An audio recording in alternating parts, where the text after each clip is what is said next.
आज हम जो है कक्षा 10वीं के पहले अध्याय के अंक गणित की आधारभूत प्रमेय का अध्ययन करेंगे। अंक गणित की आधारभूत प्रमेय ये कहती है कि प्रत्येक भाज्य संख्या को अभाज्य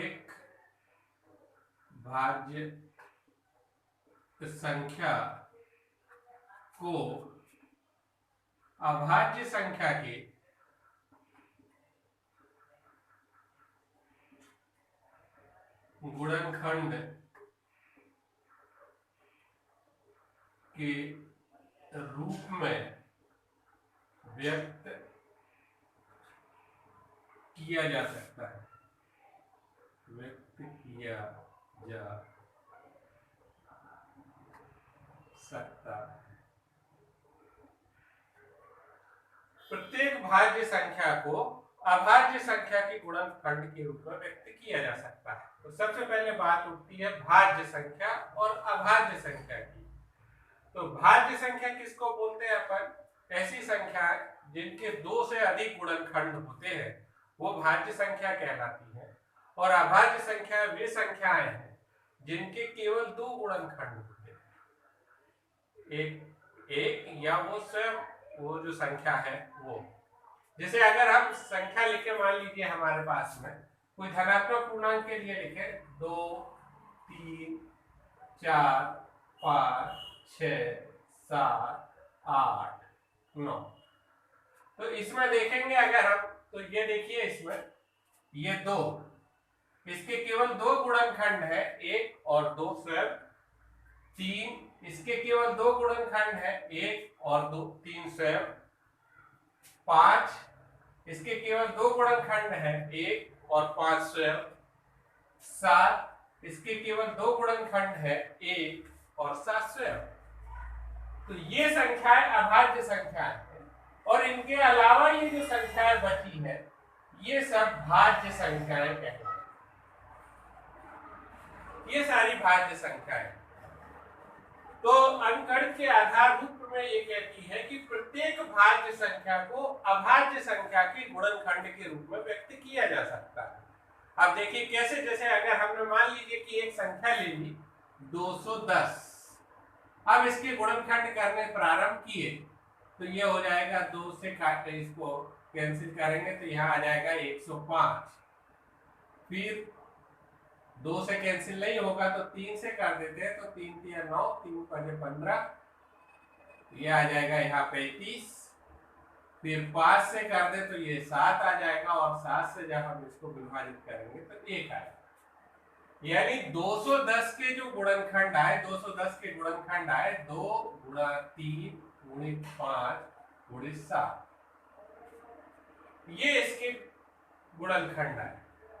यानी प्रत्येक भाज्य संख्या को, माने 210 को हम इन अभाज्य संख्याओं के गुणनखंड के रूप में लिख सकते हैं। 2, 3, 5, 7 के गुणा के रूप में लिख सकते हैं। अब कोई जरूरी नहीं कि हमने जिस तरीके से लिखा कि 2, 3, 5, 7 कोई गुणनखंड निकाले तो वो इस तरीके से भी लिख सकता है इसको 3 गुणित 2 गुणित 5 गुणित 7, या कोई और निकाले तो वो 5 गुणित 2 गुणित 7 गुणित 3 ऐसे भी कर सकता है, या कोई और करे तो इसको जो है 7 गुणित 5 गुणित 3 गुणित 2, माने किसी भी तरीके से लिख सकता है इनको। तो अब इनके फिर 210 के ये अभाज्य गुणनखंड जो होंगे ये इस तरीके से लिखे जा सकते हैं। हर विद्यार्थी अलग अलग तरीके से लिख सकता है। तो इसके लिए बचने के लिए इसको चूंकि यूनिक करना, अद्वितीय अभाज्य गुणनखंड करना है, तो इसमें एक नियम ले लिया गया है कि इन गुणनखंडों को आरोही क्रम में लिखा जाए। अगर असेंडिंग ऑर्डर में लिखा जाए, आरोही क्रम में लिखा जाए, तो फिर वह उसका अद्वितीय गुणनखंड होता है। यानी इसके 210 के जो गुणनखंड होंगे वो 2 गुणित 3 गुणित 5 गुणित 7 होंगे। ये इनका आरोही क्रम में लिखा हुआ है, ये इसके अद्वितीय अभाज्य गुणनखंड कहलाएंगे।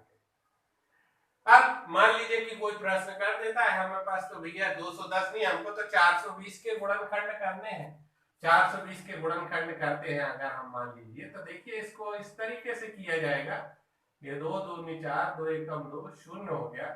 फिर 2 105 आ जाएगा यहाँ पर, फिर 3 से विभाजित करेंगे तो 35 आ जाएगा, फिर 5 से विभाजित करेंगे तो 7 आ जाएगा, और 7 से विभाजित करेंगे तो 1 आ जाएगा। तो देखिए 420 के गुणनखंड जो हो जाएंगे वो हो जाएंगे 2 गुणित 2 गुणित 3 गुणित 5 गुणित 7। अब देखिए इसमें जो है 2 बार आ गया है अपने पास में, तो इसको फिर लिखने के लिए हम इसकी घातों के रूप में लिख देते हैं, यानी इसको लिखेंगे हम 2 की घात 2 गुणित 3 गुणित 5 गुणित 7। इस तरीके से हम इनके गुणनखंड कर सकते हैं और इनको दिखा सकते हैं। अब ये तो हुई गुणनखंड की, माने कि कोई भी संख्या भाज्य संख्या है उसको उसके अभाज्य संख्या के गुणनखंड के रूप में व्यक्त किया जा सकता है। ये हमारी आधारभूत प्रमेय कहती है। अब एक और उदाहरण ले लेते हैं हम। सपोज करते हैं हमारे पास में एक नंबर है, ऐसे कोई सा भी नंबर ले लीजिए। सपोज किया हमने लिया कि 32,750, ये एक नंबर है। इसको गुणनखंडों के रूप में हमको व्यक्त करना है।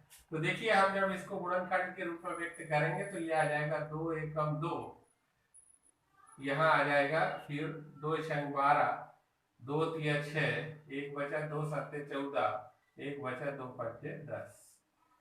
फिर 3 से विभाजित करते हैं इसको तो ये हो जाएगा 3 पचे 15, 1 3 चौको 12, 1 3 पचे 15, 3 से विभाजित नहीं होगा, ये 5 से विभाजित करते हैं तो ये हो जाएगा 5 तिया 15, 1 बचा, 5 दूनी 10, 3 बचा, 5 सत्ते 35, 2 बचा, 5 25।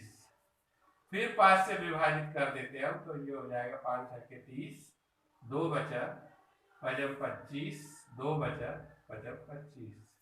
फिर 5 से विभाजित कर दीजिए तो 5 एकम 5, 1 बचा, 5 तिया 15, 5 एकम 5। और अब इसके बाद ये विभाजित नहीं होगा तो इसके ये इस तरीके से अभाज्य गुणनखंड आ जाएंगे। तो हमारे कहने का मतलब कि अगर कोई सी भी भाज्य संख्या हो उसको अभाज्य गुणनखंडों के रूप में व्यक्त किया जा सकता है, और इसको जो है इनके एक क्रम में, आरोही क्रम में लिखेंगे तो इनका फिर एक अद्वितीय गुणनखंड हमको प्राप्त होता है। अब इन्हीं विधियों के द्वारा हम संख्याओं के लघुत्तम समावर्त, महत्तम समावर्त भी ज्ञात कर सकते हैं। और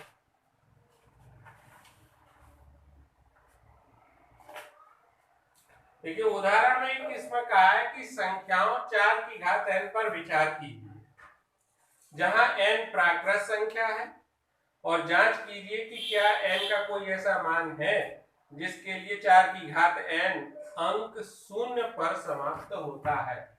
वो कहता है कि एक संख्या 4 की घात n पर विचार कीजिए, ये संख्या है, और इसमें उसने कहा कि n जो है ये प्राकृत संख्या है, n प्राकृत संख्या है। तो वो कहता है कि जांच कीजिए कि इसमें 4 n में का कोई ऐसा मान लेने पर ऐसी संख्या प्राप्त हो सकती है क्या कि जिसके इकाई अंक पर 0 हो। जिसके इकाई अंक पर 0 हो ये ज्ञात करने के लिए देखिए, अगर हम कहें कि किसी भी संख्या के इकाई अंक पर 0 है, जैसे मान लीजिए कि हमने कहा 10 है तो इसमें 2 गुणा 5 होता है, 20 कहोगे तो ये 2 गुणित 5 हो जाएगा, 30 कहोगे तो ये 2 गुणित 3 गुणित 5 हो जाएगा। यानी किसी भी संख्या के अगर इकाई अंक पर 0 आ रहा है तो उस संख्या में 2 और 5 का होना अनिवार्य है। 2 या 2 की कोई उसकी घात होगी, 5 या 5 की उसकी कोई घात होगी, या कम से कम एक बार 2 और 5 अवश्य होगा।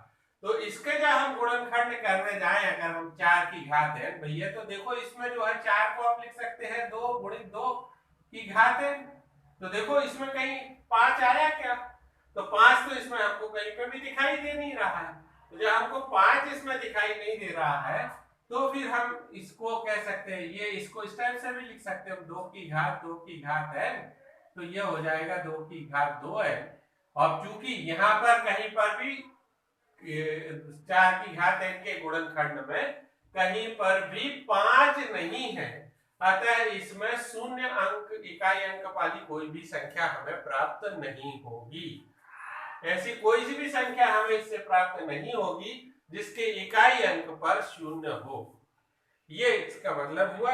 इनकी सहायता से हम एलसीएम और एचसीएफ भी ज्ञात कर सकते हैं। जैसे हमसे कह दिया जाए कि कोई संख्या ले लीजिए कि आप सपोज कीजिए कि एक संख्या है 6 और 20, इसका हमको एलसीएम और एचसीएफ निकालना है, माने लघुत्तम समावर्त निकालना है और महत्तम समावर्त निकालना है।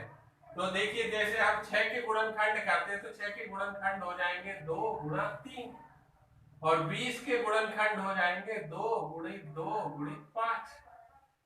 तो एचसीएफ माने महत्तम समावर्तक जो होगा हमारा वो हो जाएगा एचसीएफ इक्वल टू होगा, एचसीएफ माने हाईएस्ट कॉमन फैक्टर जो दोनों में हो।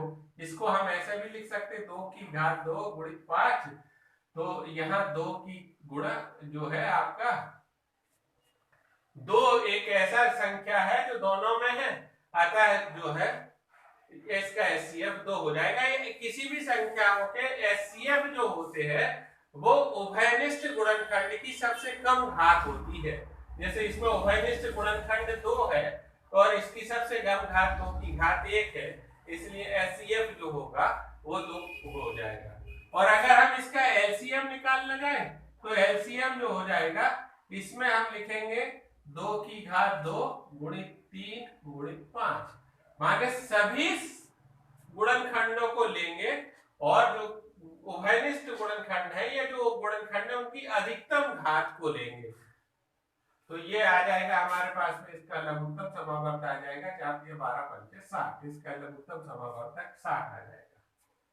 तो देखिए अगर हम इसमें देखने जाए अगर तो देखिए 6 गुणित 20 करें हम तो 6 गुणित 20 बराबर कितना हो जाता है 120।